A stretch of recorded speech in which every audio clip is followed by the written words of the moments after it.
Japan சென்ற இந்திய எம்பிக்கள் குழுவினர் அந்நாட்டு வெளியுறவுத்துறை அமைச்சரை சந்தித்து ஆபரேஷன் சிந்தூர் நடவடிக்கை குறித்து விளக்கம் அளித்தனர். ஜப்பான் சென்ற இந்திய எம்பிக்கள் குழுவினர் அந்நாட்டு வெளியுறவுத்துறை அமைச்சரை சந்தித்து ஆபரேஷன் சிந்தூர் நடவடிக்கை குறித்து விளக்கம் அளித்தனர். பகல்காம் தாக்குதலை தொடர்ந்து ஆபரேஷன் சிந்தூர் ராணுவ நடவடிக்கை மூலம் பாகிஸ்தானுக்கு இந்தியா பதிலடி கொடுத்தது.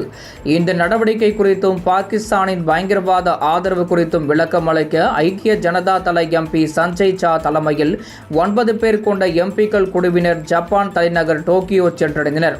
இந்திய தூதரக வளாகத்தில் அமைக்கப்பட்டுள்ள மகாத்மா காந்தி சிலைக்கு எம்பிக்கள் குழுவினர் மலர் தூவி மரியாதை செலுத்தியதை தொடர்ந்து அனைத்து கட்சி எம்பிக்கள் குழு ஜப்பான் வெளியுறவுத்துறை அமைச்சரை சந்தித்து பயங்கரவாதத்திற்கு எதிரான இந்தியாவின் நடவடிக்கைகள் குறித்தும் பயங்கரவாதத்திற்கு எதிராக அனைத்து நாடுகளும் ஒன்றிணைய வேண்டியதன் அவசியம் குறித்தும் எடுத்துரைத்தனர்.